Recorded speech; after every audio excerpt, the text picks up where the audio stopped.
Bien. Bueno, buen día a todos. Habíamos quedado con pilas. Habíamos empezado a revisar qué era una pila. Una pila es una estructura de datos abstracta que permite ingresar un elemento por vez y retirar un elemento por vez y que tiene la particularidad de que el elemento que se ingresa primero, el que se retira primero, es el elemento que se ingresó al último, ¿sí? El mejor ejemplo que podemos tener es una pila de platos, donde solo podemos sacar el plato que está arriba, que es el último que puse.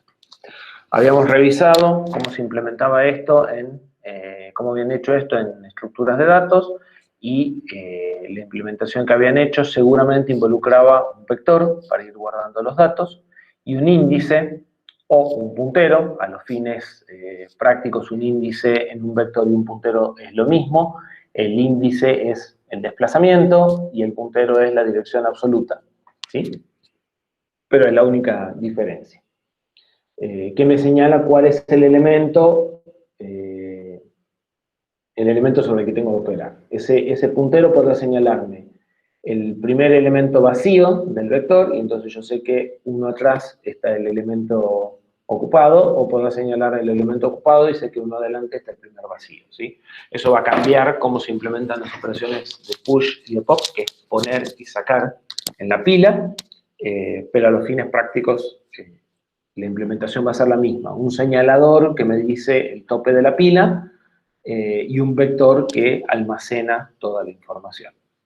En el caso del procesador Cortex y en el caso de todos los procesadores, la memoria RAM va a ser la función de vector, es donde yo voy a guardar los datos. Toda la memoria RAM va a cumplir la función de un vector y va a aparecer un registro, en el caso del Cortex el R13, que típicamente se va a llamar SP, puntero de pila, stack pointer, que va a señalar lo mismo que señalábamos en la implementación que hicieron en estructura de datos, ¿sí?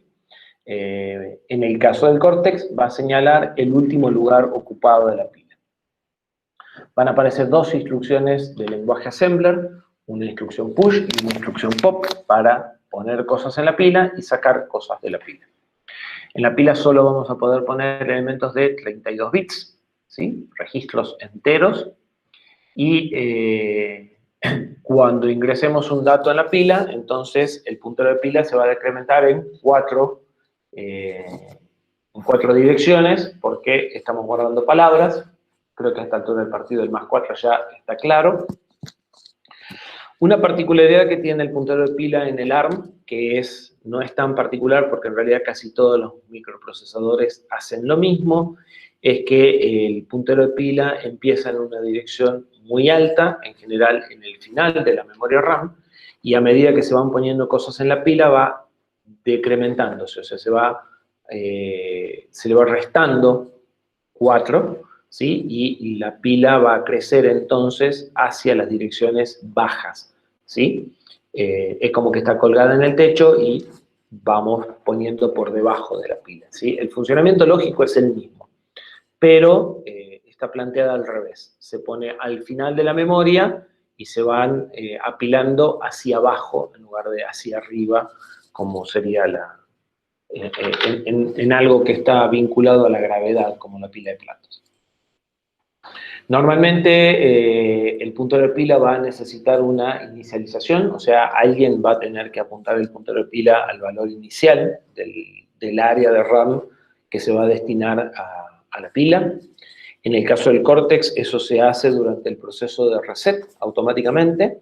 De la misma forma que se le asigna un valor inicial al program counter, se le asigna un valor inicial al SP. De hecho, se usa exactamente el mismo mecanismo, que lo vamos a ver dentro de 2 temas después del parcial. Pero ustedes pueden hacerlo a través de una instrucción LDR como cualquier otro registro. Ustedes pueden cargar una dirección en el R13 igual que cargaban en los R0 o R1 cuando necesitaban cargar variables, y apuntarlo a cualquier lugar de memoria arbitrario que ustedes quieran. ¿Sí? Bien, hasta acá es lo que habíamos llegado a ver la última clase. La gente de electrónica que no conoce pilas, ¿Tiene dudas? Hay acá un ejemplo que debería de aclarar el uso de las pilas, ¿sí? Vamos a suponer que tenemos la memoria, ¿sí? La memoria que estamos viendo es un pedazo, una fracción de memoria RAM. Tenemos dibujado arriba las direcciones más chicas y abajo las direcciones más grandes, como venimos dibujando en general en las diapositivas nuestras. Vamos a suponer que el R0 tiene el valor numérico 1, el R1 tiene el valor numérico 2 y el R2 tiene el valor numérico 3. Y el puntero de pila está señalando a algo en la pila que podrá ser un dato o podrá ser basura, ¿sí? En realidad no va a ser demasiado importante si hay algo o no en la pila. Esa es parte de la gracia de las pilas. Entonces, yo acabo de hacer macanas.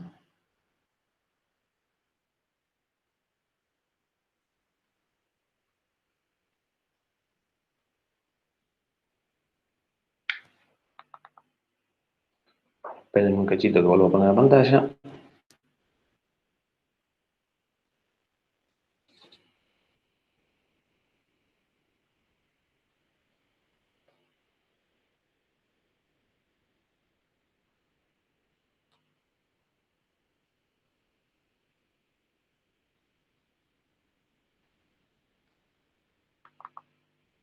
Eh,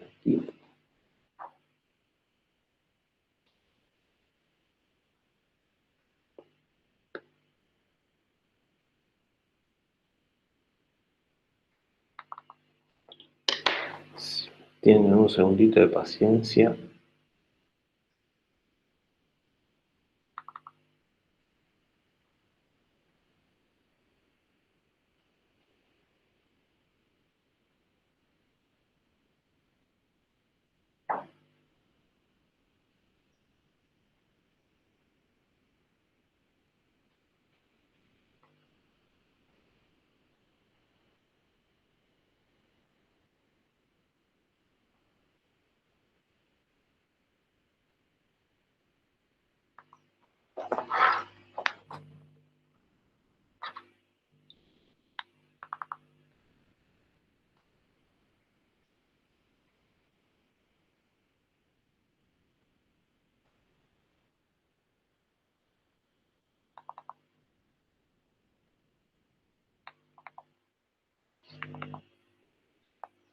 Bien. Estamos de nuevo. Entonces, sí, hacemos una instrucción push con R0 como operando.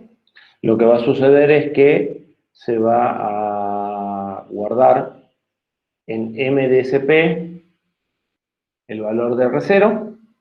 Perdón, primero, como la pila está apuntando al último lugar ocupado, primero se va a decrementar el SP y se va a mover una dirección abajo, y a continuación en MDSP se va a guardar R0. ¿Sí? Y entonces el valor 1 que teníamos en R0 va a quedar guardado en MDSP.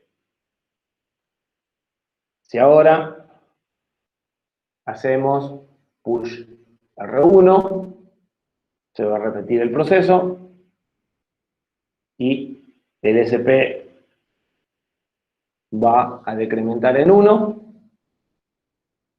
en 4 en realidad, en una palabra, y se va a guardar R1, que es el valor 2, ¿sí? Arriba del valor 1. Si hacemos push R2, de nuevo se va a repetir el proceso y me van a ir quedando apilados R1, R2, R0, R1 y R2. En realidad lo que me queda apilado son los valores de R0, R1 y R2. ¿Sí? Para recuperarlos, lo que tengo que hacer es un pop, ¿sí? Por ejemplo, pop R2, y entonces el SP o sea, el valor de memoria, el MDSP, se va a copiar en R2 y se va a decrementar el stack pointer de vuelta a 1 y voy a volver a la misma situación esta. ¿Sí? De la misma forma, con un pop R1 y con un pop R0.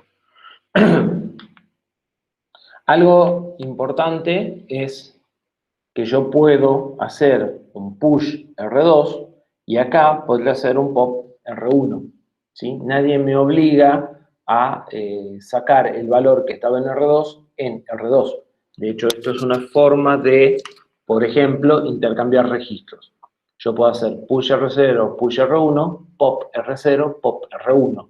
Y en ese caso me van a quedar cruzados. Lo que estaba en R0 va a quedar en R1 y lo que estaba en R1 va a quedar en R0. ¿Sí? Es una forma, una posibilidad para intercambiar registros. La realidad es que yo guardo el valor que está en el registro en memoria y después lo recupero. Queda claro tema pilas, la implementación de la pila. Ya vamos a ver para qué la vamos a usar, más allá de para guardar, para intercambiar registros, es una opción, intercambiar un registro. Guardarle valores a registros, si yo estoy operando y necesito, o sea, me quedo sin registros, en el caso nuestro con 16 registros no va a ser tan fácil, pero me quedo sin registros y necesito guardar temporalmente en algún lugar. La pila es un lugar donde puedo guardar cosas que van a andar muy bien, por ejemplo, con lazos. Si yo tengo dos lazos anidados, puedo guardar una cosa, después puedo guardar otra en el lazo interior, recuperarla cuando cierro el lazo interior y recuperar la otra cuando cierro el lazo exterior, y la pila se amolda muy bien a ese tipo de operaciones. ¿Sí? Bien. Yo les había dicho que íbamos a hacer, sí o sí, sí o sí tenés que especificar el pop, porque en realidad lo que estás haciendo es leer de memoria y guardar en un registro, ¿sí? La única diferencia es que el registro R13 pasa a ser un registro implícito, ¿sí? En lugar de hacer, si se fijan, el push y el pop son load y store pre y post incrementado. Uno es pre-decrementado y el otro es post-incrementado. Con un load R0, R13, 4, numeral 4, signo de admiración, hacen lo mismo, y con un STR, ¿sí? La única diferencia es que no especifican que es el R13, ¿sí? Cuando vos guardás, lo que guardás es el valor del registro, no de qué registro proviene. ¿Sí? Simplemente te estás copiando el valor almacenado en el registro para después poder recuperar ese valor. ¿Sí? Bien. En otros CPU, el stack puede crecer hacia abajo o hacia arriba. En general, la mayoría de los procesadores tienen el comportamiento del córtex. Se mandan al final de la memoria y crecen hacia abajo. Pero hay algunos procesadores que arrancan en 0 y crecen hacia arriba. ¿Sí? No es lo más normal. En otros procesadores, el stack pointer puede apuntar al primer lugar vacío o al primer o al último lugar lleno. ¿Sí? En nuestro caso, apunta al último lugar lleno. También es lo más común, ¿sí? Porque de esa forma es más fácil detectar cuando el stack pointer, cuando el stack está vacío. Cuando el stack está vacío, el puntero apunta a una dirección que tiene muchos ceros, ¿sí? Que es la dirección que sigue a donde arranca el stack. En cambio, cuando se apunta al primer lugar vacío, el stack arranca con una dirección que tiene muchas Fs, ¿sí? No sé si lo llegan a ver, pero el final de la memoria tiene muchas Fs. Si ustedes tienen que apuntar al primer lugar vacío, lo tienen que inicializar al final de la memoria. En cambio, si ustedes apuntan al primer lugar, al primer lugar lleno, cuando el stack está vacío lo tienen que inicializar más allá de la memoria. ¿Sí? ¿Lo llegan a ver?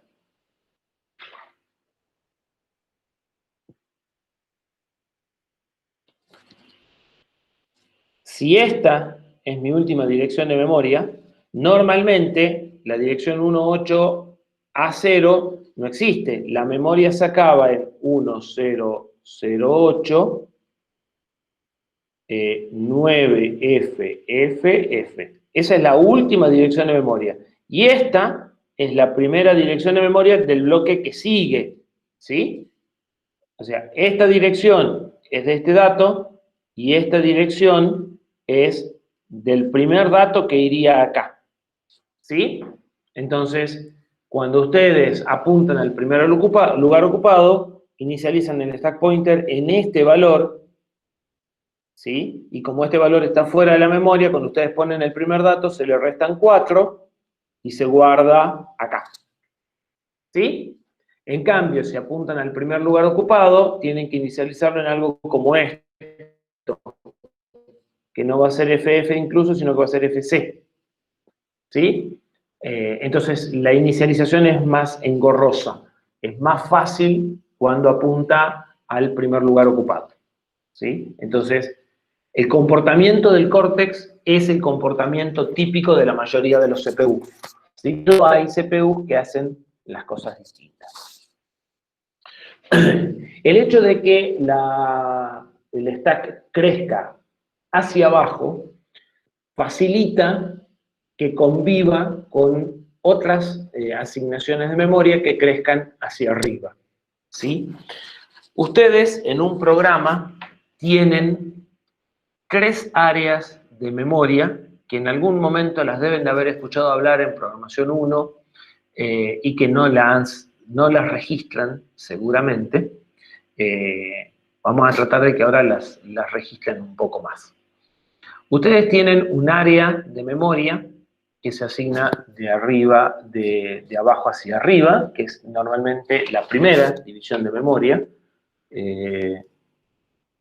Vamos a hacer un dibujo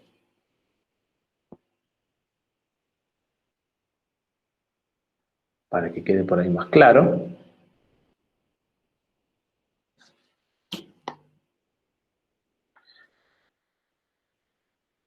Cuando ustedes escriben un programa en lenguaje C, y esto es su memoria RAM, el lenguaje C va a ser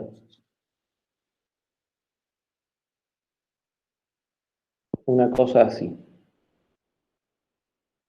Y este dibujo yo sospecho que alguna vez, por lo menos de los de computación, lo vieron. ¿Sí? ¿Alguien sabe qué va puesto acá? Estas son las direcciones bajas, 0, 0, 0, y estas son las direcciones altas. ¿Qué es lo primero que se pone en memoria? No, esto es memoria de datos, ¿sí? Esto es read-only. El programa está en otro lado, memoria no volátil. Esto es memoria RAM. ¿Sí? Es la organización de la memoria RAM. El programa está en no volátil, o sea, está fuera de este área. ¿Sí? Esto es punto section data. ¿Sí? ¿Qué se pone primero? ¿Alguien lo vio, lo escuchó, lo leyó, sabe? En algún momento yo lo había escuchado cuando era alumno, no lo registré hasta mucho después. Acá lo que se pone son las variables globales.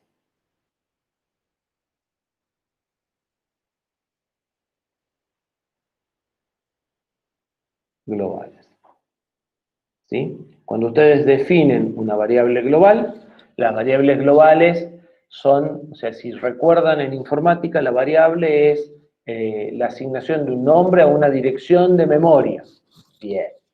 Entonces, ustedes piden una variable, se asigna a esta dirección de memoria y se asigna la primera variable. La segunda variable se pone a continuación y todas las variables globales que existen durante toda la ejecución del programa, se van asignando una a continuación de la otra en la memoria, arrancando de las direcciones más bajas, ¿sí? Y poniendo todas a continuación, hasta un lugar donde se acaban las variables globales.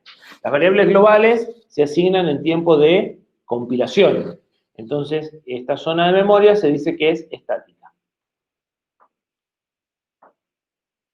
¿Sí? Porque cuando el C compila el programa, determina cuánta memoria le hace falta para cada variable, ¿sí? Y va haciendo las reservas de espacio y las asignaciones de direcciones a cada uno de los símbolos que son las variables. Hasta ahí me siguen. Bien. Yo no sé si lo vieron en programación 1, en programación 2 no lo vieron porque lo hicieron sin saber. ¿Qué es lo de arriba? Esto es programa. Esto es punto section text. Y eso es no volátil. Esto es memoria no volátil, ROM. ¿Sí? Bien.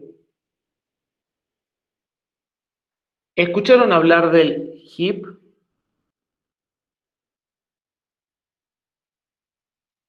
Yep. Sí. ¿Qué es?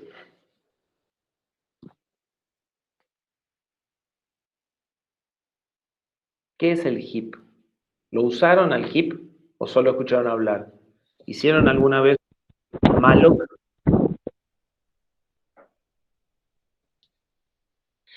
El heap es un área de memoria donde ustedes pueden pedir bloques de memoria, ¿sí? Ustedes pueden hacer una instrucción, llamar una... Esto no es una instrucción, esto es una función del sistema operativo, en realidad que la llaman desde C, que se llama malloc, que es malloc, en realidad creo que es una sola C, una sola L, creo que es así. Que es ocupación de memoria. Entonces ustedes pueden pedir un bloque de 64 bytes. Ese bloque de 64 bytes se va a ocupar acá. ¿Sí? Se va a marcar este bloque como ocupado, se les va a devolver el puntero al inicio y se van a marcar que estos 64 están ocupados. Después podrán pedir un bloque de 32, se pondrá a continuación. Después podrán pedir otro bloque de 32. Después puede que este bloque de 32 que pidieron ya no lo usen y lo desocupen. Y les va a quedar ocupado entonces este bloque de 64 y este de 32 y un hueco de 32. Y si piden uno de 16, se alocará en ese bloque de 16, en un pedazo de esos de 32 que quedaron, y si no, quedará disponible. ¿Sí?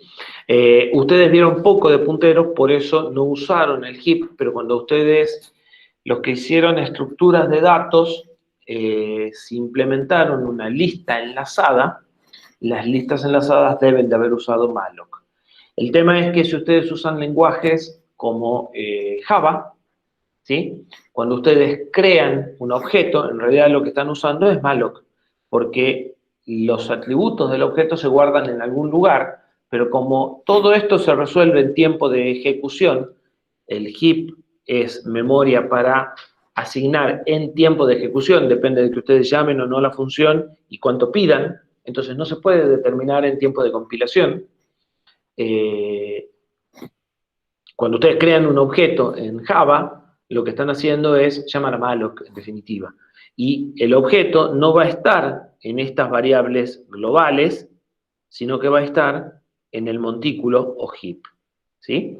Entonces, C va de la memoria disponible que tengan, va a generar un espacio para las variables globales, ¿sí? Por ejemplo, en el caso de Java, las cosas que ustedes declaren como static, ¿sí? Y de ahí viene lo de static, porque esto es estático, ¿sí? Y después empezará a manejar la memoria dinámica del heap.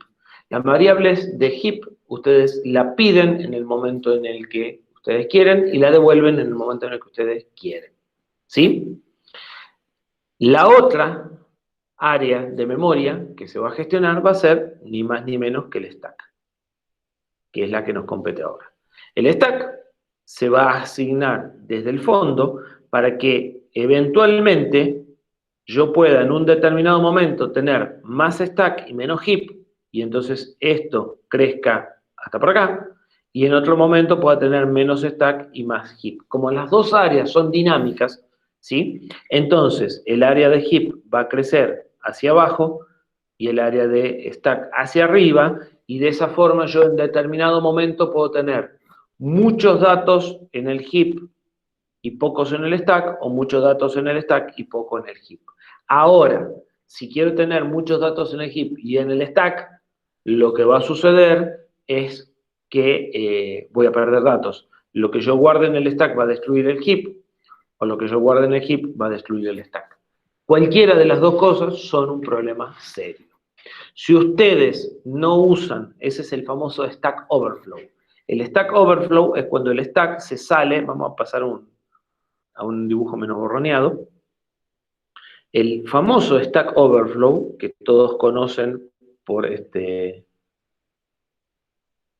buscar soluciones a los parciales, o no, es cuando el stack, ustedes no usan heap, por ejemplo, cuando el stack crece tanto que se mete acá y le destruye esto que eran variables globales y sobreescribe variables globales porque ustedes hacen un push, esto sube, sube, sube, sube, sube, sube, sube, y un push rompe una variable global. Como esto es dinámico, esto va a subir hasta acá en función del camino de ejecución. Depende cuántas veces se hayan llamado a las subrutinas que hayan hecho, el stack va a subir hasta ahí y va a pisar las variables o no. Y es un problema bastante difícil de encontrar. ¿Sí? Y además, el manejo del stack, el hecho de que el stack se salga de los límites, es una de las fuentes de vulnerabilidades de código más importantes que hay. Si ustedes se fijan en las descripciones de las correcciones que descargan de los Windows, van a ver que el 70 o el 80% dicen que produciendo un desborde de stack se podría poner en ejecución código malicioso. ¿Sí? Lo que hacen es llenar con datos por acá, y como la RAM y la ROM en realidad no tienen grandes diferencias, después, una vez que llenaron esto con basura, ¿sí? A través de poner cosas en el stack, ponen a ejecutar este código. ¿Sí? Ese tipo de vulnerabilidades tienen un mal manejo del stack. Como el stack va a depender, como vamos a ver ahora, de las llamadas a subrutina y de las variables que hagamos, va a ser bastante difícil de controlar qué sucede con el stack. ¿Sí? Hay técnicas para evitar que el stack se salga de su área, que van a involucrar en general matar al proceso. ¿Sí? En el caso de los sistemas embebidos, como no tenemos control, o sea, nosotros no tenemos un sistema operativo que nos controle, va a quedar todo a nuestro buen criterio ver que eso no sucede. ¿Sí? Entonces, decrece hacia abajo para disminuir la probabilidad que se suponga con el heap y las variables globales. Si se superponen, tenemos variables que cambian solas de valor en determinadas situaciones y es bastante difícil de encontrar cuál es la falla. Sí, Ingeniero, sí. esto es más que nada curiosidad. Yo, vi que en C++ se puede tanto de almacenar memoria, perdón, reservar memoria, la creación de objetos, ¿sí? Tanto en el heap como en el stack. Se dice que en el heap es más lento crear objetos que en el stack. Eh, bueno, no sé Pero si no, en cabe. el stack, para crear objetos en el stack, a ver, yo C++ es uno de los lenguajes que no manejo, Ah, bueno, bueno, bien. pero se pueden crear objetos en el stack. Para crear objetos en el stack, el objeto debería ser una variable local y no global. Exactamente, así Entiendo. bien. Bueno, ahora vas a ver por qué. Porque Ah, ahora bien, bien. vamos a ver qué son las variables locales. Las variables locales, ¿sí? Yo dije, yo asigné memoria para las variables globales. En ese esquema que planteé, las variables locales no aparecen. Entonces, ¿qué pasa con las variables locales? Las variables locales se asignan en el stack. Siempre, en todos los lenguajes. ¿Sí? Ya vamos a ver cómo. Las que se asignan en el heap son variables globales, son variables o malos. O sea, o son objetos globales, son objetos que vos creás en una subrutina porque se usan en otra, o son bloques de memoria que vos pedís explícitamente. Claro, El así heap es. se Es que usa. de hecho, así, de hecho, claro, si vos creas un objeto en el heap en C++, tenés que encargarte vos de eliminarlo, porque nadie lo va a eliminar por vos. Pero Exactamente. cuando creas el stack, ya se Se va elimina a morir solo el cuando objeto. salís del ámbito. Exactamente, sí. Ah, bueno, tiene sentido ya. Ahora lo van a ver, porque yo les voy a mostrar cómo se usan variables locales. Es más, les voy a pedir que usen variables locales, ¿sí? Unas 3 o 4 diapositivas más o 8 diapositivas más, ¿sí? Y ahí te debería quedar claro por qué en el objeto, un objeto local, vos podés no preocuparte por la destrucción, ¿sí? Y por qué ese objeto se crea en el stack. Y por qué no podés usar eso. O sea, ¿por qué no lo podés hacer de esa forma cuando es global? ¿Sí? ¿Y en qué entra el ámbito de ejecución? Juan pregunta, ¿el heap se usa para crear datos durante la ejecución? Exactamente, esto que estamos haciendo de decir que yo pido un bloque de memoria con la función malloc, se hace durante el tiempo de ejecución. Entonces, ese bloque malloc puede estar en un if. A veces lo pido y a veces no. El tamaño del bloque puede venir de una variable. Entonces, a veces pido 64 bytes, a veces pido 128 bytes. ¿Sí? Entonces, la asignación de memoria del heap se da durante el tiempo de ejecución, igual que la del stack. Vos haces push o pop durante el tiempo de ejecución. ¿Sí? A diferencia de las variables globales que las declarás, o sea, las declarás en el programa, entonces el compilador ya las conoce en tiempo de compilación y te reserva direcciones específicas para eso en tiempo de compilación. ¿Sí?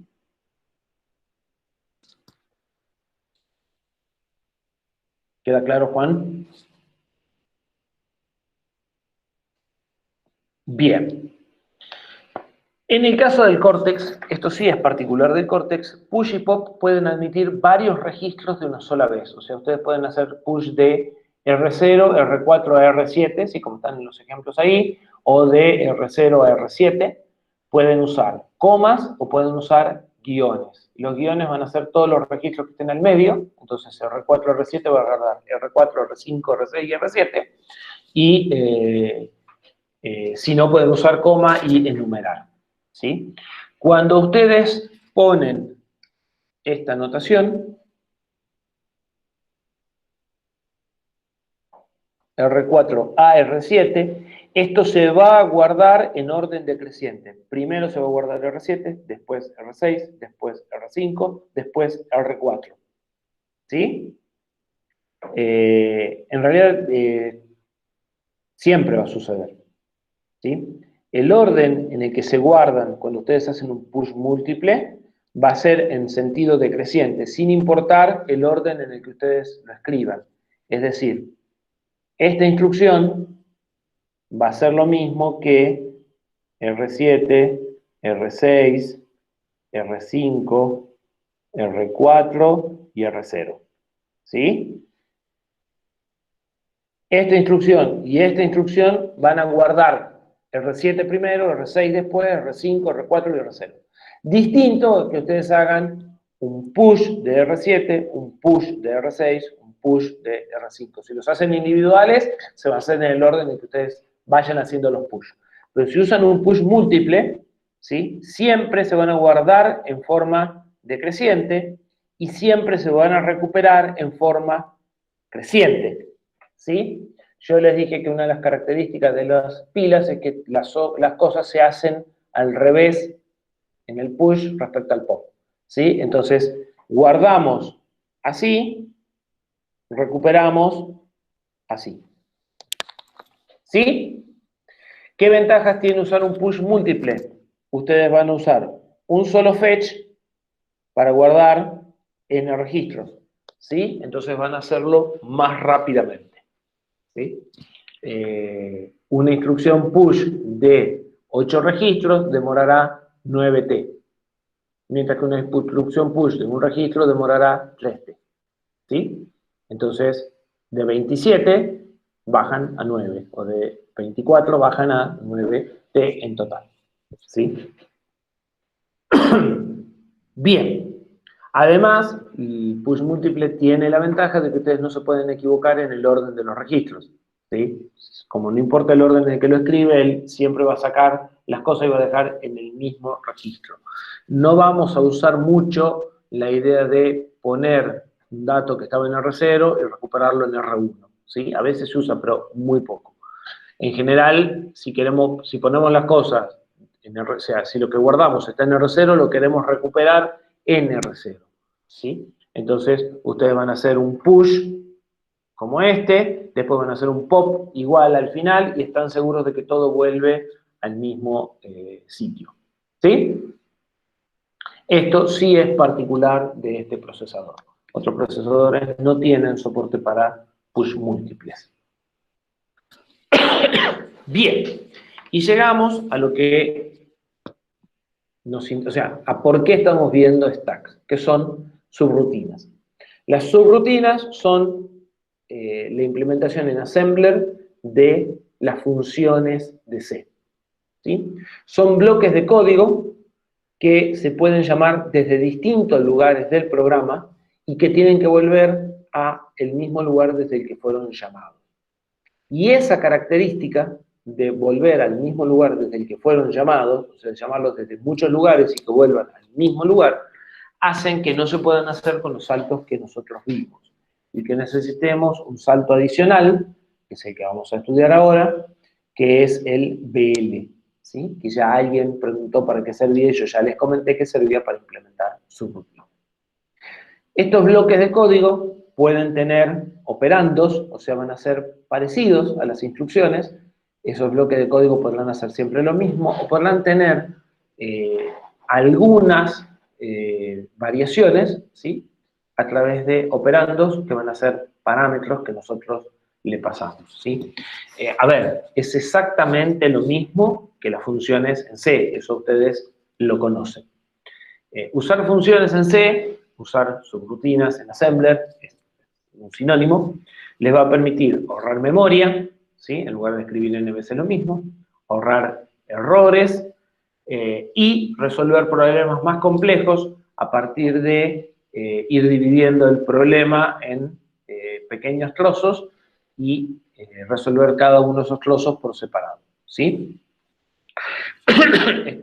Además, les va a ahorrar tiempo de desarrollo, porque si ustedes ya tienen esto más o menos bien escrito, la próxima vez que lo necesitan, solo lo invocan y listo, ¿sí? Todo esto que estoy diciendo se supone que ya lo saben, ¿sí? Insisto, es la definición de subrutinas, de funciones en lenguaje C y de métodos en objetos y de división de objetos en objetos más chicos. La idea es exactamente la misma. Esto le va a permitir hacer un diseño top-down, es decir, diseñar el sistema como un conjunto de bloques o de módulos o de objetos o de lo que le quieran llamar. En definitiva es lo mismo, ¿sí? Descomponer el problema en 6, 7 partes más significativas y cada una de esas partes eventualmente volverlas a descomponer hasta llegar a cosas que son lo suficientemente simples como para poder implementarlas y a partir de ahí ir uniendo esas partes que van implementando y construyendo los bloques cada vez más complejos hasta llegar al sistema completo, ¿sí? Entonces, de nuevo, esto yo creo que lo vieron hasta formalmente, pero ustedes a un proyecto de software, de hardware, de bebidos, de lo que sea, entonces van a partir de un proyecto, lo van a dividir en una serie de partes, cada una de esas partes se va a volver a dividir en piezas más chicas, ¿sí? Así hasta que cada una de estas piezas se puedan construir. van a construir cada una de las piezas, las van a integrar para formar el módulo más grande, van a construir las otras piezas, las van a integrar para formar el módulo más grande y van a integrar. Esto se llama diseño top-down, porque parten de arriba y van bajando en el árbol este de componentes, y la construcción va a ser down-top, ¿sí? Entonces, construyen esto y con eso arman, los ensamblan, los integran y construyen el componente más grande, y a partir de ensamblar los componentes construyen hacia arriba, ¿sí? O sea, estoy formalizando algo que inevitablemente hicieron si resolvieron problemas que involucraban 2 o 3 funciones o 2 o 3 objetos, ¿sí? Las pruebas normalmente también se efectúan en el mismo sentido de la construcción, y esto es importante porque en esto es otra de las cosas que suelen meter la pata en Assembler. Quieren probar todo terminado. Las pruebas las tienen que hacer como fueron construyendo. Si ustedes al problema lo dividieron en estas partes y a estas partes las dividieron en estas, primero deben de probar esto, después deben probar esto, después deben probar esto, y recién tienen que probar todo el conjunto. Si tratan de probar desde acá todos los componentes, ponen todos los componentes, tratan de probar, no solo no van a andar, sino que nunca lo van a hacer andar. Porque van a tener tantas fallas en tantos lugares que va a ser imposible encontrarlas, ¿sí? Entonces, las pruebas también se hacen de abajo para arriba, de los módulos más simples a los módulos más grandes, ¿sí? Y se van haciendo pruebas cuando integran, cuando unen dos componentes simples. Los componentes simples pueden andar, pero pueden ser que no se acoplen bien, ¿sí? Sobre todo si no los escribió la misma persona. Entonces, después de que probaron los dos componentes y que medianamente funcionan, prueban si los dos componentes funcionan juntos. Y así van construyendo hacia arriba, ¿sí? Si ustedes tienen sus rutinas que fueron bien pensadas y que que siguen un estándar, ustedes van a poder guardar esas bibliotecas, esas rutinas en bibliotecas, ¿sí? Y reusarlas. Un ejemplo bien sencillo de esto es la stdlib de C, donde ustedes tienen una serie de rutinas para cosas habituales como concatenar cadenas, como compartir números en texto, como contar la cantidad de caracteres que tiene una cadena, etc. ¿Sí? Para eso, algo que es muy importante son estos dos conceptos que vamos a ver ahora: estandarización y transparencia, ¿sí? Para que rutinas de distintos programas puedan interoperar entre ellas. Bien. Pausa.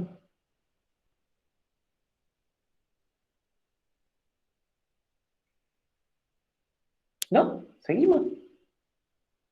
La encuesta. Bien. Ahora que están casi todos, nos faltan 3 o 4, porque la última vez tenía 33, hoy tenemos 29. Gonzalo, creo que era, si mal no recuerdo, pidió que la evaluación del laboratorio 2, que debería ser el miércoles 30 de septiembre, o sea, el miércoles que viene, se postergue para el viernes 2 de octubre. ¿Sí? La primera pregunta es si alguno de los presentes tiene problemas. Si alguno no puede rendir el 2 de octubre y sí puede rendir el 30 de septiembre.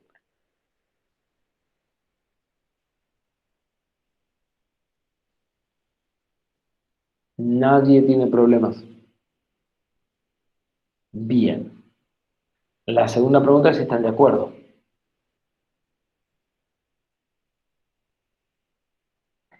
La propuesta que se había hecho era si alguien maneja Quizzes, que arme una encuesta rápida y definimos ya nomás. Si no, lo que hacemos es una encuesta eh, en Classroom, ¿sí?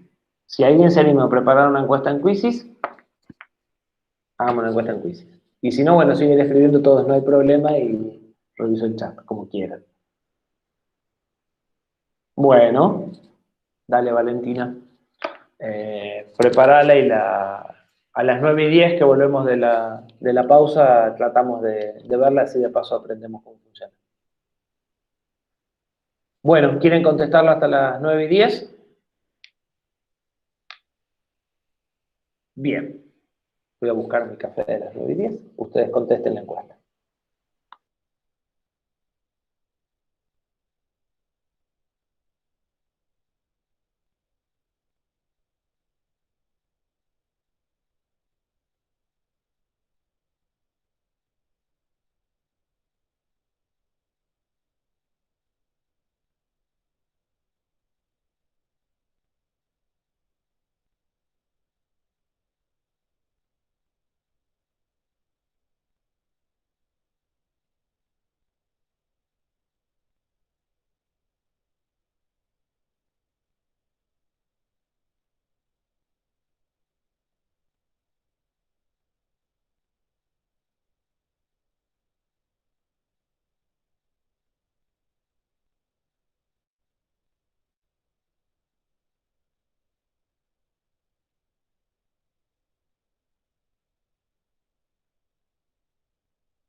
ingeniero.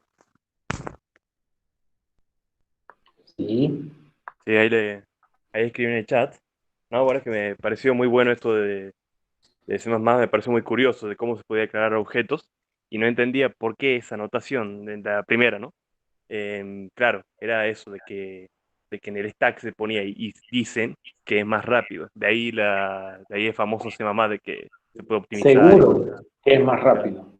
Sí, no entiendo por qué Porque, sería más rápido. ¿Por qué? Porque en un caso moves el puntero de X lugares y en el otro caso tenés que buscar el bloque en el heap, buscar el bloque más conveniente. Porque el ¿Verdad? heap tiene un problema que se llama fragmentación. Vos pedís bloques, ¿sí? Cuando pedís los bloques se van ocupando consecutivamente. Pero la idea del heap es que vos pedís bloques en cualquier orden y los devolvés en cualquier orden. Entonces empezás a devolver bloques que quedan en el medio de otros. Entonces te empiezan a quedar pedazos, por ejemplo, de 64 bytes y vos después necesitas 96. Claro. Es ¿Sí? verdad, no lo he pensado, ¿cierto? Sí. Entonces, primero que tenés que recorrer los bloques a ver qué tenés libre. Y después, ya tenés que marcarlo el bloque como ocupado, ¿sí? En una tabla de bloques o con algo por el estilo. O sea, tenés que tener una especie de directorio para decir este pedazo de bloque, o sea, tengo un bloque que va de acá hasta acá. O sea, estos bytes ya están ocupados, tienen dueño, ¿sí? Para después, cuando se desocupen, también saber que están libres, ¿sí? Entonces, no es fácil la gestión del heap, no es trivial. Y aparece sí o sí un tema de desperdicio. Si vos querés optimizar el tema del heap, sí o sí tenés un problema de desperdicio. En cambio, el stack movés el puntero, generás un espacio y ya está, lo vas a ver ahora. Es rapidísimo. Claro, está muy bueno. Cuando me hablaban de eso, de que también se almacena en el stack, decía, ah, pero esto no se usaba solamente para llamadas a funciones o cosas así, claro, pero no, no, sí o No, sí. todas las variables locales se guardan en el stack. O sea, Esa es en la el idea. stack se guardan las direcciones de retorno más las variables locales. Por eso, y los parámetros eventualmente, por eso es que no hay que pasar una estructura por parámetro en C, Ujú. porque toda la estructura se copia en el stack. Ese es un detalle de C. Ustedes pueden pasar un puntero, una estructura o una estructura. Si pasan la estructura tiene 64 bytes, los 64 bytes se copian en el stack. En cambio, los arrays no los dejan. Los arrays, como son punteros por definición, no puedes pasar un array por valor, no puedes copiar el array adentro del stack. ¿Sí? Pero las estructuras sí, y es la misma barbaridad que copiar el array. Ja, bien, bien. Carísimo.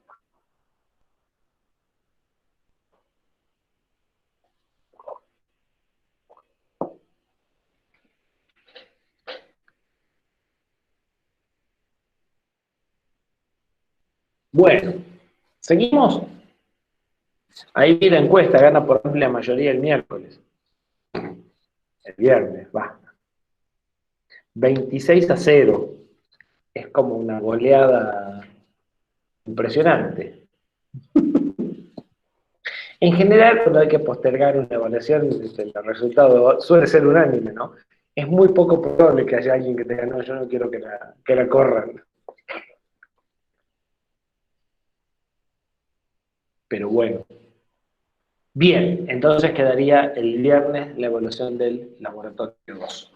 Si vamos bien con los tiempos, el miércoles tendrían clases de 8 a 10 solamente. El viernes estaba previsto que no haya clase, sería la evaluación del laboratorio, y el lunes no tendrían clase y el miércoles tendrían parcial. Vuelvo a repetirles, estamos a 10 o 11 días del parcial nuestro. ¿Sí? No quiero que los hagan desprevenidos. Bien. ¿Dudas hasta aquí? No creo, porque esto era más hablado que otra cosa. Créanme que este tipo de cosas de cómo se diseñan y cómo se encaran los problemas son importantes. Eh,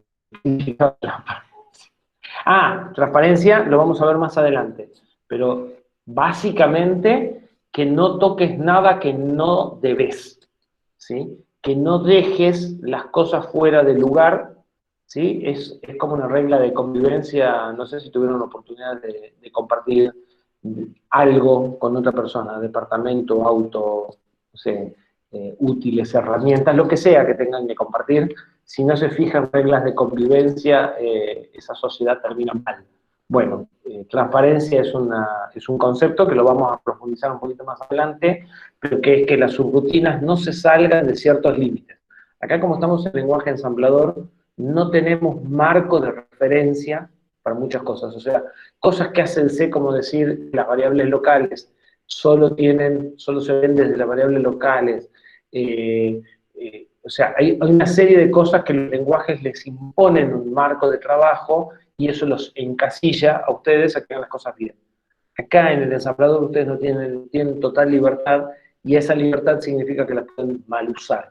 Entonces, la transparencia va a ser fijar ciertos límites a lo que deben de hacer las subrutinas y a cómo lo deben de hacer para que puedan interoperar, por ejemplo, con C, para que ustedes desde C puedan llamar a una rutina escrita en ensamblador por ustedes, o para que ustedes puedan, si desarrollan el lenguaje ensamblador, llamar a subrutinas que escribieron en otro momento, que escribió otra persona, y que eso no sea un desastre, ¿sí? Que no sea una bomba de tiempo, ¿sí? Insisto, son cosas que los lenguajes hacen automáticamente. Lo vamos a ver en 8 o 9 diapositivas, una vez que nos metamos un poquito más. ¿Sí? Bien, entonces, requerimientos. ¿Qué debe hacer una subrutina? O a lo que nosotros llamamos subrutina. Debe ser convocada desde distintos lugares y debe saber desde dónde fueron llamadas para retomar con la instrucción siguiente al llamado.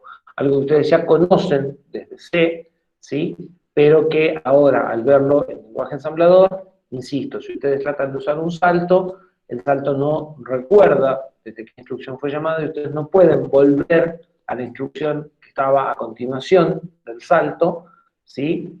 En varios casos, ¿sí? Ustedes podrían poner un salto que vuelva a la etiqueta, pero eso solo serviría para un punto de llamada. Si ustedes llaman ese mismo programa desde dos lugares, no pueden retornar a dos lugares distintos, ¿sí?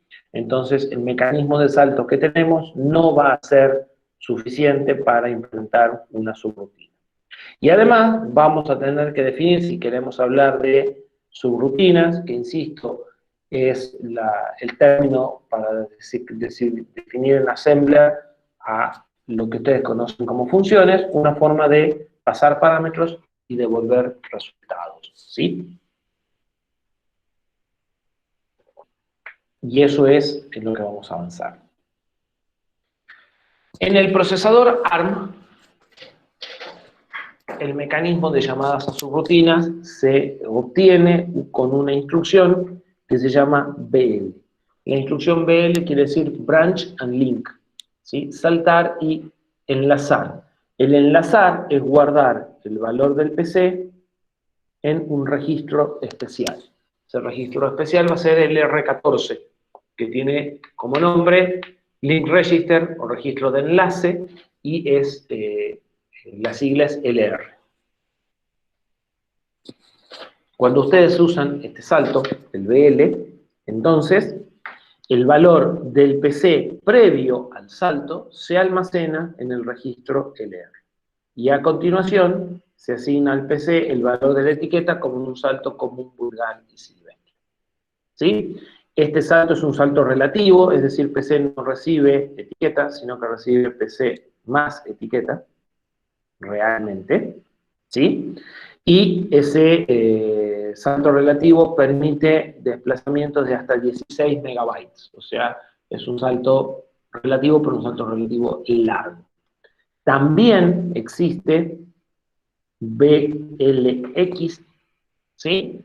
Que va a hacer lo mismo, pero asignando a PC el valor de un registro. Va a guardar el valor del PC actual en el R y después va a tomar el valor desde un registro y ese sí va a ser un salto absoluto que puede saltar a cualquier lado. Una vez más, cuidado con los destinos de los saltos, sobre todo si estamos usando este que trabaja con registro, ¿sí? En este caso ya lo resolvió el ensamblador. Tienen que ser direcciones impares para avisarle que seguimos en modo thumb, ¿sí? Si no el procesador se va a colgar. Entonces, con la instrucción BLX BL, vamos a ir a la subrutina, y como tenemos la dirección de retorno guardada en el R, para volver, simplemente vamos a usar, esta no la vemos por ahora, vamos a usar BX LR, entonces PC va a tomar el valor del R, que era la instrucción consecutiva previa al salto. Vemos un ejemplo, ¿sí? ¿Esto va a permitir hacer una llamada subrutina? Sí. Si yo, por ejemplo, parto del PC apuntando a C1, o sea, apuntando a esta instrucción, y esa instrucción es BLSA, SA es el entry point, el punto de entrada de la subrutina, o sea, la dirección de la primera instrucción, eso es el entry point, ¿sí? Entonces, cuando ejecuto la instrucción, el valor C pasa a LR, ¿sí? Yo tenía el PC apuntando a esta instrucción, lo que se guarda es el PC apuntando a la instrucción que sigue, que es la etiqueta esta R1, la instrucción a continuación de el BL, y el PC toma el valor de SA y por lo tanto empiezo a ejecutar esta subrutina. ¿Sí? Cuando llego acá al final y hago BXLR, el valor que tenía en LR, que era la instrucción consecutiva a la llamada, se copia en el PC y por lo tanto sigo ejecutando este código. El resultado entonces es, vengo ejecutando este código, de acá salto acá, ejecuto todo este código y vuelvo acá. Y si hubiese acá otra pareja de salto, volvería a saltar acá y volvería al punto de llamada, ¿sí? Y eso lo puedo hacer todas las veces que quiera. ¿Hasta aquí está claro?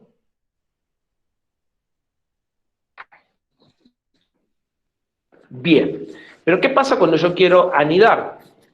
¿Qué pasa si yo quiero que la subrutina llame a otra subrutina? Porque dijimos que si el programa era complejo, lo íbamos a dividir en partes, en varios niveles, ¿sí? Y por cada nivel vamos a construir subrutinas. Entonces, ¿qué pasa cuando yo quiero llamar a una subrutina que no es hoja de ese árbol de llamadas, sino que es una subrutina que llama subrutina? ¿Esto me va a resolver el problema? No, no me va a resolver el problema. Porque cuando yo haga la segunda llamada, voy a perder la dirección de retorno del LR. Bien. Una solución podría ser la que propone Gonzalo, poner un segundo LR. De hecho, ustedes podrían hacer un move de LR a R7, por ejemplo, antes de hacer el L. ¿Sí? Pero obviamente esa solución no tiene mucho futuro. O sea, agregar un segundo LR, agregar un tercer LR, solo me va a permitir un árbol de profundidad, dos árboles de profundidad, y no pinta que sea una solución muy confiable. Entonces, ahí es donde van a entrar las pilas. La pila me va a dar un mecanismo para ir guardando cosas, ¿sí? Particularmente direcciones de retorno, ilimitado. Tan ilimitado como tenga memoria, ¿sí? Pero ilimitado en definitiva.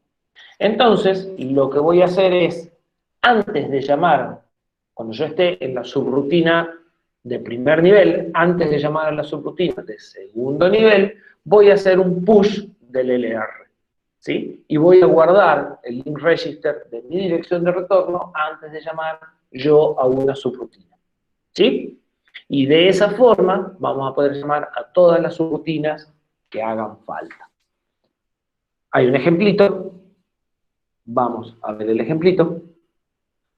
Igual que antes, tenemos el PC apuntando a la instrucción que está rotulada por C1, que es el BLSA. Pero ahora SA no es una subrutina hoja, es una subrutina que convoca a SB. ¿Sí? El stack pointer tiene algo guardado en el stack, no me importa qué. ¿Sí? Está apuntando a un determinado lugar. El LR también tiene algo, ¿sí? Esto que está en blanco acá en realidad tiene valores numéricos. pero son valores que no me interesan, son basura, ¿sí? Entonces los pinto directamente en blanco para facilitar la comprensión. Cuando yo hago el primer VLSA, ya sabemos qué sucede, sucede lo que pasaba recién. El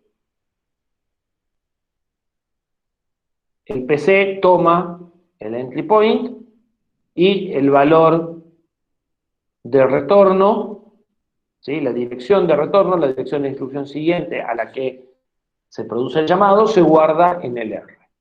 Ahora, cuando el PC llega a C2, llega acá, y está por hacer el BL, antes de eso hizo un push LR. Entonces, el valor de retorno, la dirección esta R1, se guarda en el stack pointer y se mueve el puntero. ¿Sí? Ahora convoco a SB. Eso hace que R2 pise el valor de R1 que había quedado en el LR, pero no importa porque lo tengo guardado acá, en el stack pointer. ¿Sí? Y el PC apunta al entry point del LR. Está claro que SB podría convocar a una SC, R2 se apilaría acá en el stack, ¿sí? Y R3 quedaría en el LR. ¿Sí? Cuando la subrutina hoja, en este caso la SB, llega al final, hace como hacía hasta ahora un BXLR, ¿sí? Y entonces el R2 que teníamos acá se vuelve a convertir en el PC y volvemos a quien me convocó. Y cuando la subrutina, que no es hoja, que llamó a subrutinas, llega al final, lo que va a hacer es directamente un pop PC. Podría ser un pop LR y un BXLR, pero directamente puede recuperar el valor de retorno en PC y entonces vuelve a R1. C2 no debería ser BLSB. A ver, C2, sí, es verdad. Aquí hay un error, esto es SB. Si no estamos en una subrutina recursiva, que podría ser, pero no nos vamos a meter todavía en la recursiva, ¿sí? Ahí es SB. Correcto, Gonzalo. ¿Queda claro el mecanismo? Si se fijan, el hecho de que lo primero que voy sacando es lo último que puse, es muy adecuado con el esquema de llamadas que yo ya les había dicho que es un árbol, ¿sí? Si ustedes grafican esto, el programa llama a una subrutina, esa subrutina llama a otra subrutina, puede llamar a otra, puede llamar a otra y recién vuelve, ¿sí? Y esto se va haciendo así. Ese recorrido de árbol es compatible con poner y sacar cosas en las pilas.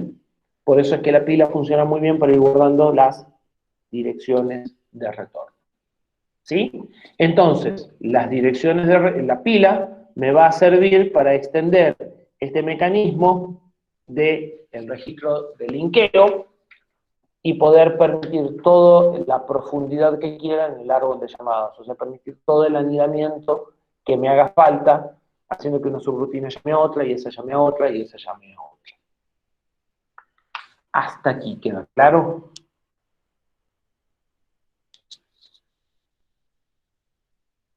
Bien.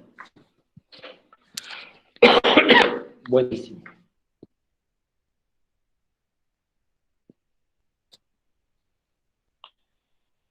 ¿Qué pasa si una subrutina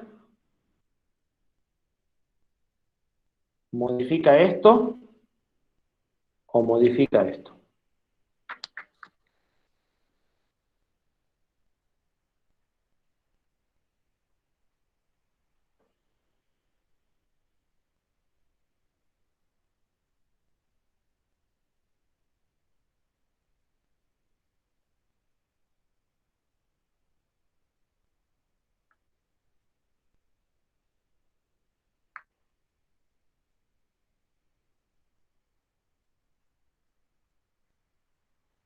¿Nadie?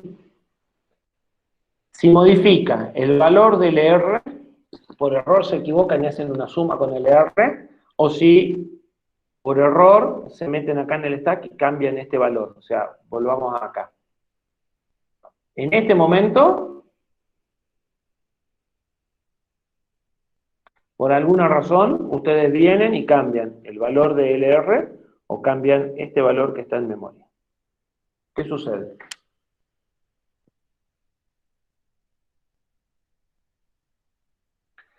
Con mucha suerte continuará en otra parte. Normalmente el programa se pierde, ¿sí? O sea, empiezan a tratar de ejecutar instrucciones que con mucha suerte son instrucciones, pero depende a dónde apunten esto, ¿sí? Esto puede apuntar a una variable, puede apuntar al medio de una instrucción, a una cosa desalineada. Lo más probable es que el programa se pierda, es decir, que llegue a una situación de error donde no es posible continuar la ejecución del programa. ¿Sí? Entonces, si ustedes modifican el stack durante esta subrutina, o donde esta subrutina, vamos a ponerlo más clarito.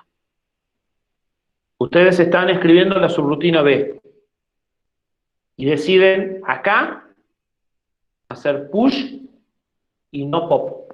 Entonces, cuando vuelven acá y llegan acá, el stack pointer está apuntando acá al dato 17 que decidieron apuntar. Y esta subrutina hace pop PC y en lugar de sacar R1, saca 17 porque ustedes pusieron cosas en la pila que no sacaron. ¿Qué sucede? Un desastre. ¿Sí? Entonces, ahí es donde entra lo que decíamos, la transparencia, este concepto de decir, las subrutinas no pueden hacer ciertas cosas. La primera cosa que no pueden hacer es poner cosas en el stack y no sacarlas. Ustedes pueden en esta subrutina poner cosas en el stack, acá, pero las tienen que sacar acá, antes de terminar. ¿Sí? Y ustedes, la primera norma de convivencia que vemos es que tienen que dejar el stack tal cual lo encontraron. Si cuando empieza la ejecución de esta subrutina, el stack pointer está en esta dirección apuntando a este valor, ustedes no pueden meterse abajo del stack, no pueden sacar cosas que no son de ustedes. Y si ustedes ponen cosas acá arriba, ustedes deben sacarlas antes de terminar la subrutina. Es decir, ustedes pueden usar el stack, pero lo deben dejar tal cual lo encontraron. ¿Sí? ¿Se entiende? Y lo que hay en el stack, cuando ustedes comienzan a ejecutar una subrutina, no es de ustedes y no lo pueden tocar, o no deben tocarlo, salvo que tengan mucha seguridad de lo que están haciendo. ¿Sí? Ahora vamos a ver un ejemplo en el cual puede ser que haya cosas en el stack que son para ustedes, pero realmente tienen que estar muy seguros de lo que están tocando en la pila. ¿Sí? Entonces, la pila funciona muy bien siempre que la usemos bien y se presta a problemas si la usamos mal. ¿Sí? Entonces, primera regla que a partir de acá ustedes tienen que tener, que es innegociable, es si ustedes acá hacen push, o sea que si ustedes acá hacen push, acá tendrán que hacer pop de los mismos registros que acá hicieron push. Si acá pusieron 4 datos, acá tienen que sacar 4 datos. ¿Sí? Y todo manejo de la pila va a ser simétrico. Lo que pongo, lo saco en el mismo contexto de donde lo pongo. Lo pongo acá, lo saco acá. ¿Sí? Esas cosas son las que les resuelve un lenguaje en forma automática. Y esa es la razón por la cual ustedes no pueden declarar un objeto global en C++ que se instancia en la pila. Porque si se creó acá el objeto, sí o sí se tiene que destruir acá. No puede sobrevivir más allá de esto, más allá del fin de la subrutina. Porque la pila necesita conservar las direcciones de retorno. ¿Sí? Una particularidad del córtex es la existencia del registro LR. Hay otros procesadores donde no existe el registro LR. Y cuando no existe el registro LR, ¿dónde se guarda la dirección de retorno? ¿Qué opinan?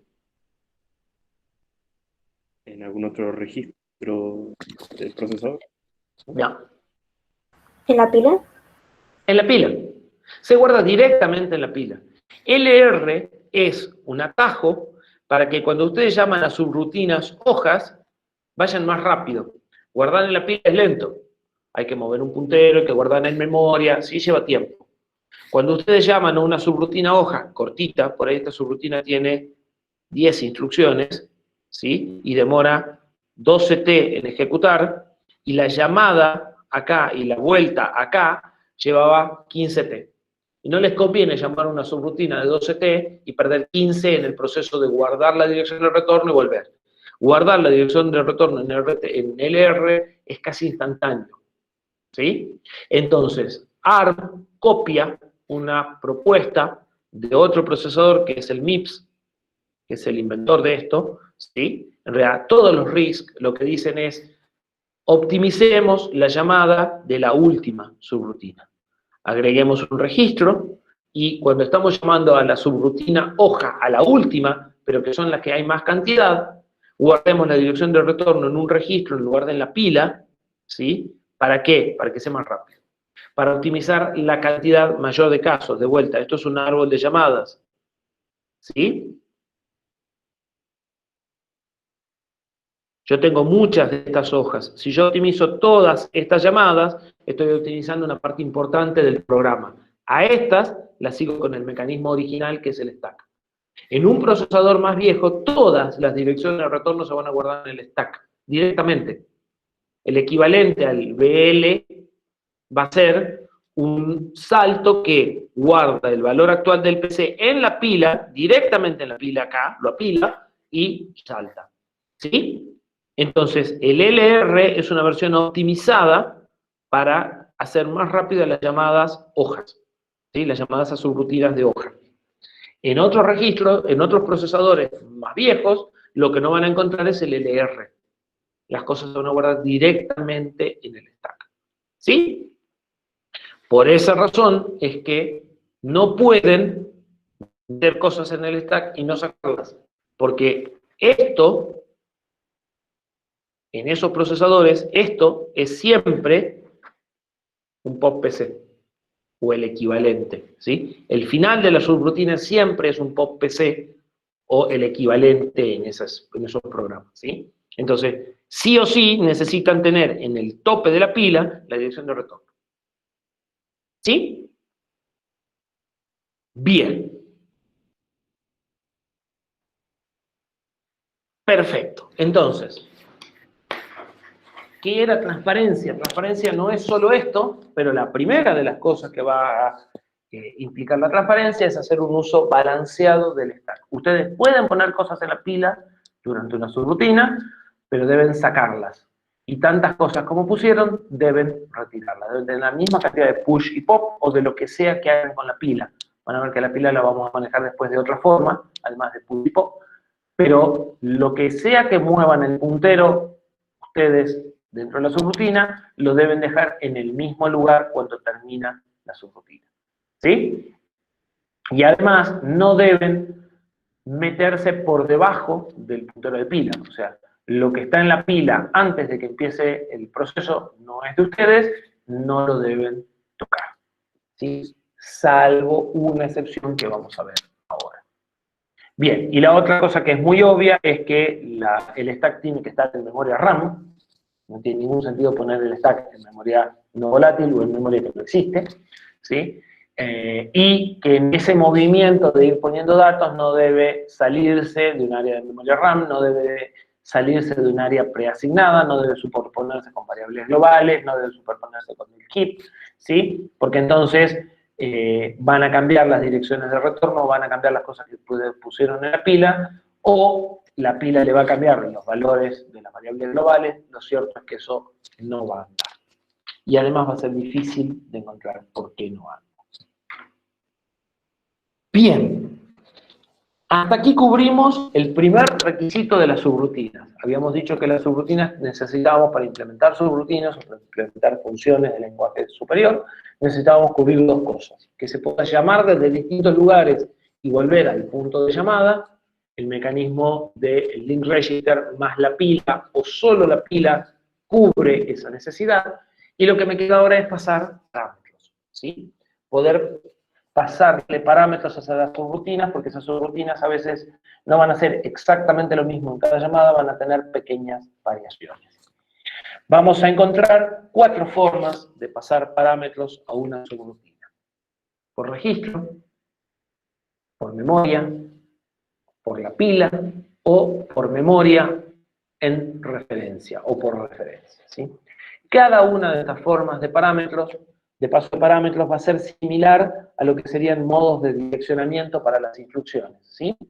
El pasaje de parámetros a las subrutinas es como los operandos a las instrucciones. Y cada uno va a tener ventajas, desventajas, y caerá en ustedes decidir cuándo usan cada uno de estas formas.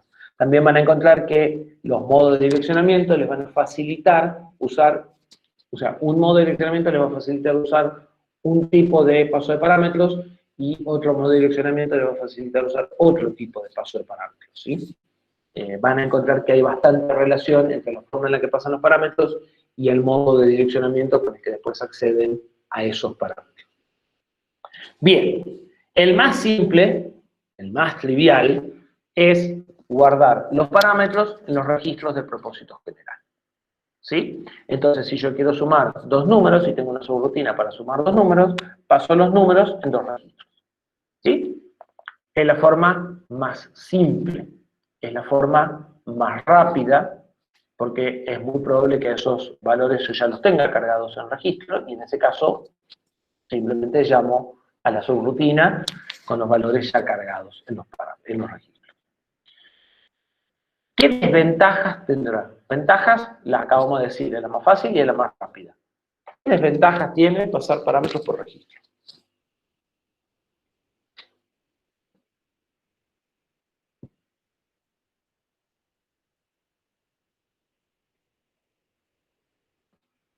Y no tienen siquiera 16.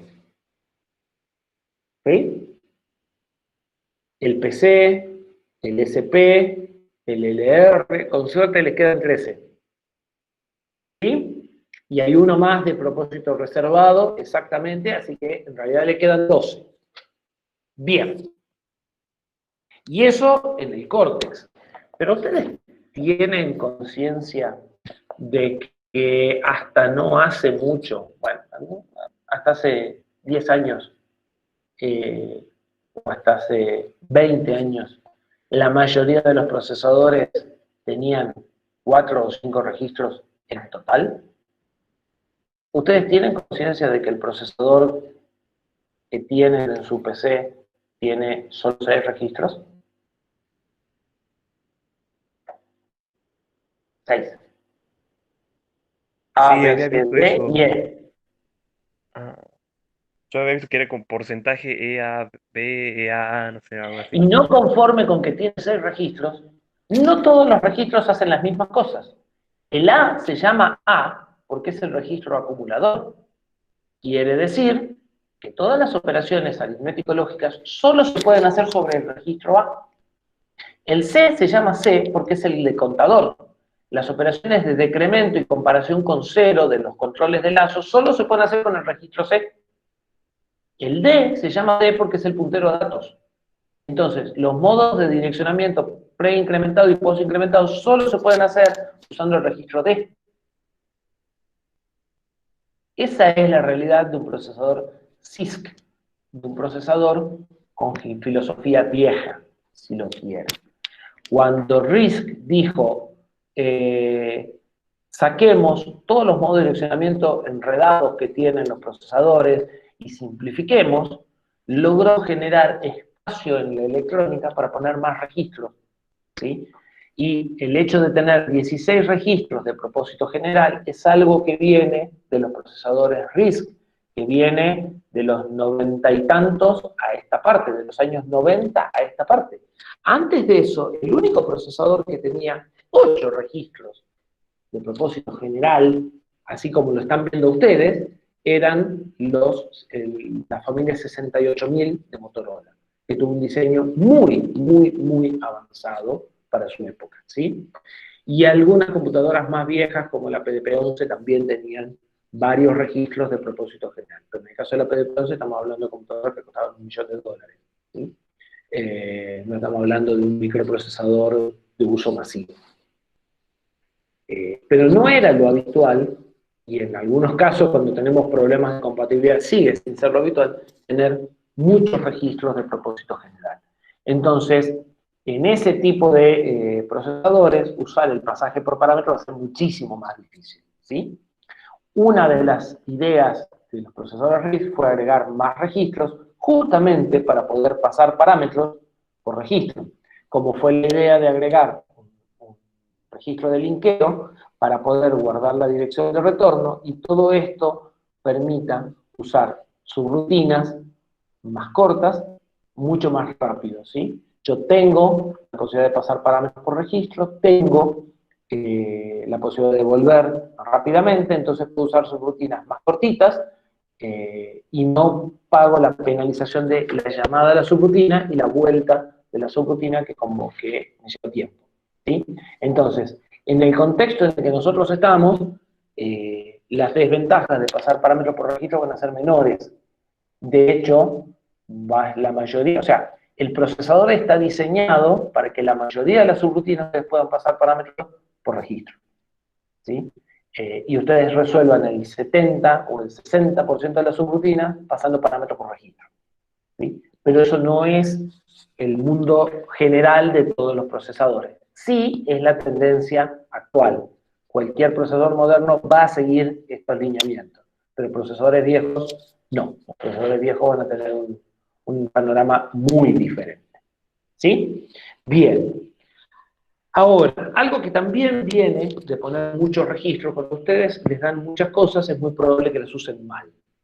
Y tiene que haber, decíamos que para que las subrutinas sean interoperables, tiene que haber normas de convivencia, como el uso del stack.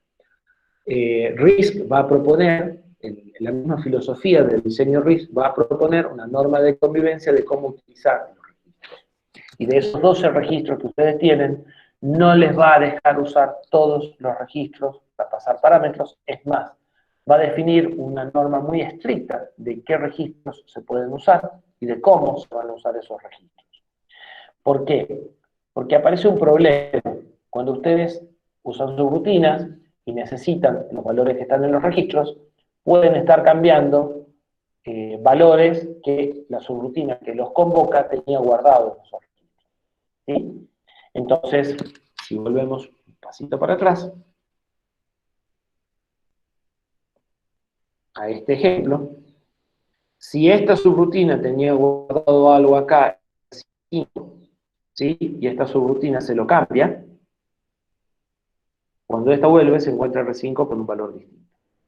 Y eso no cabe duda que es un problema tan serio como que le hayan cambiado el PC, ¿sí? Entonces, resulta que esta subrutina va a tener que guardar todos los registros que use porque no sabe si esta la está usando. ¿Sí? ¿Se entiende el problema?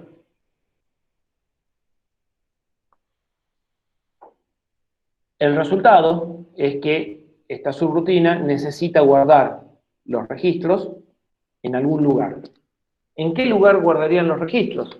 Bueno, en el stack. Ustedes pueden ir apilando acá los valores de los registros que usan al inicio y desapilándolos al final y devolviéndoles el valor.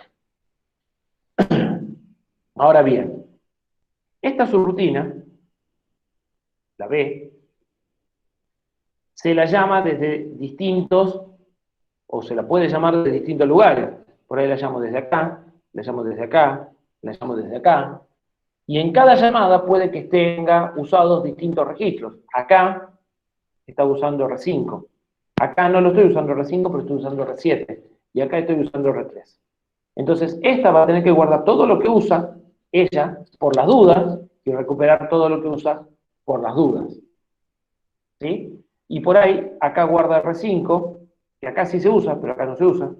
Y guarda R7, que acá no se usa, pero acá sí se usa. Y está guardando cosas innecesariamente, pero no hay otra solución. ¿O sí? ¿Habrá alguna otra solución? ¿Qué opinan?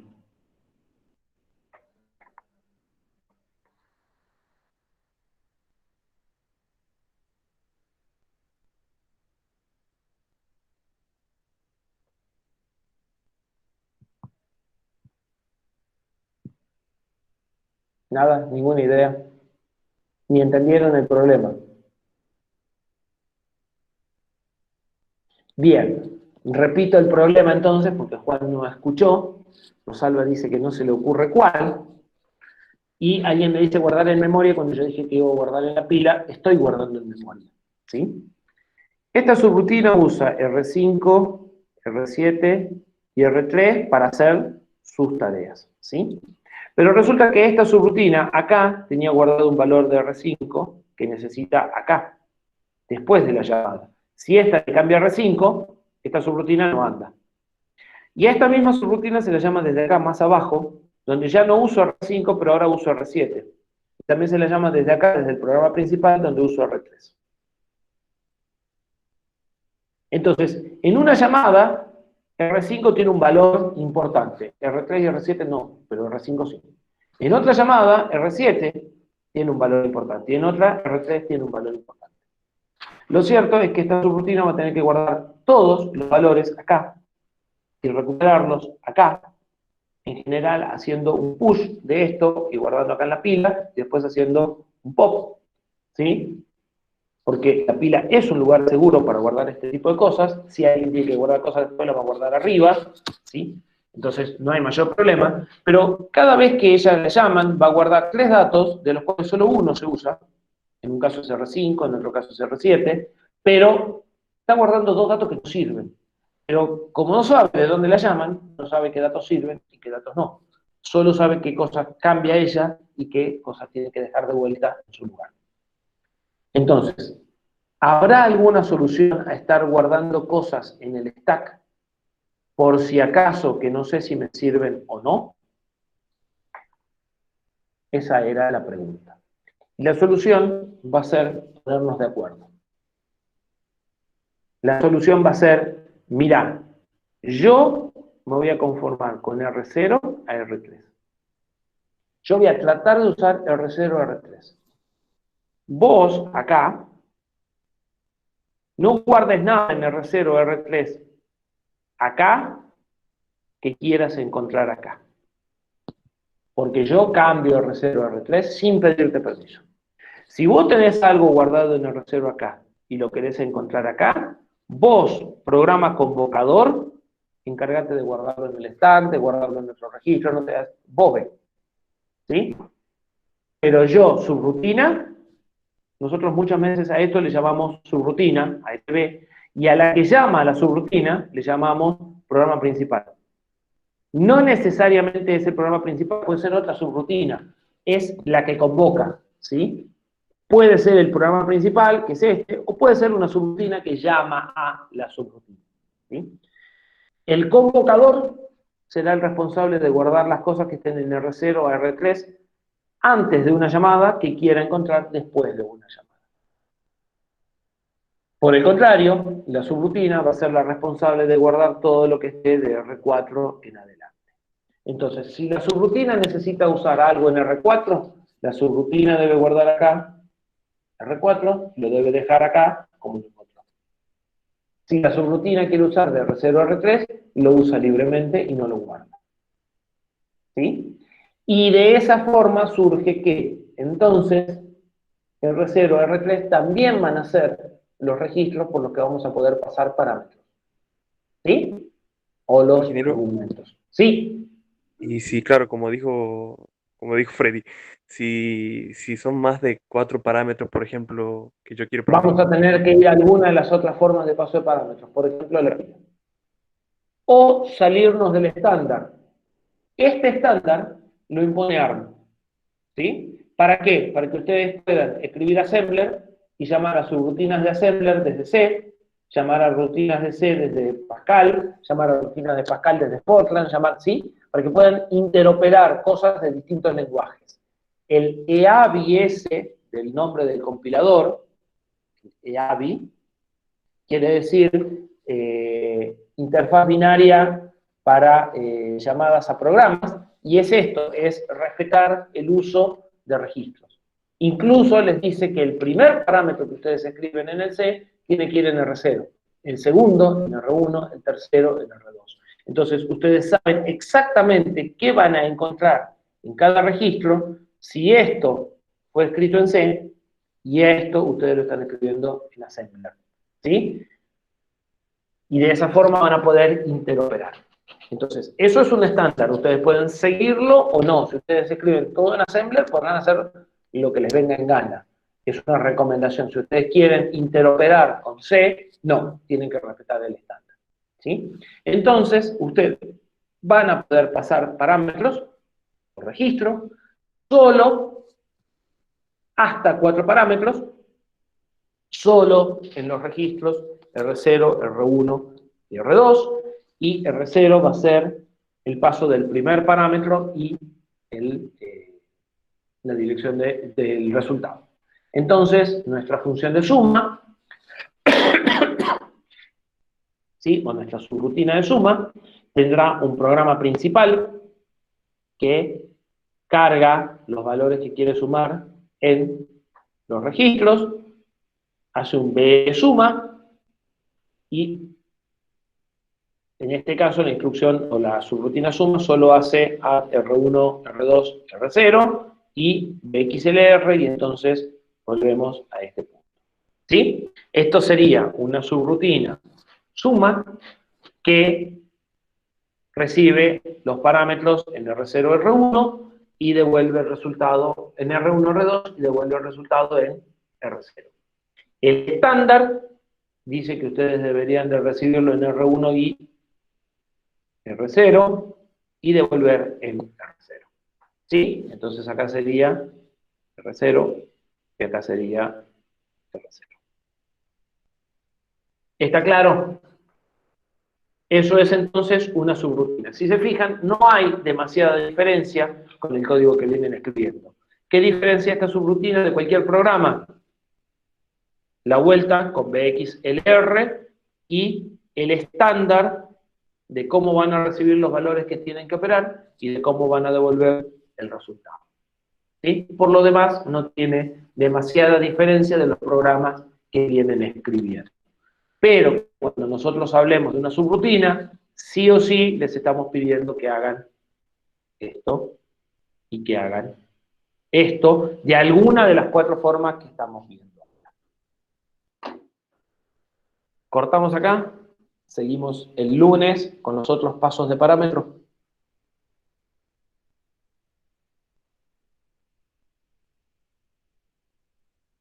Perfecto. Nos encontramos el lunes entonces.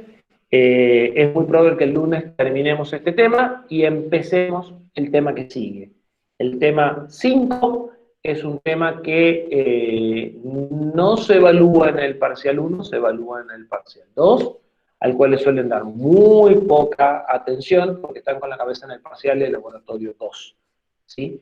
No es un tema importantísimo, pero sí es un tema más o menos importante, así que traten de no faltar. Es un tema corto, pero es el primer tema de hardware, así que traten de no faltar el miércoles que vamos a estar dando ese tema. ¿Sí? Nos vemos entonces el lunes y la evaluación del laboratorio queda para el viernes. Hasta luego, chicos, buen fin de semana. Que se diviertan con el laboratorio 2 o con el parcial, lo que les toque. Un poco de cada cosa.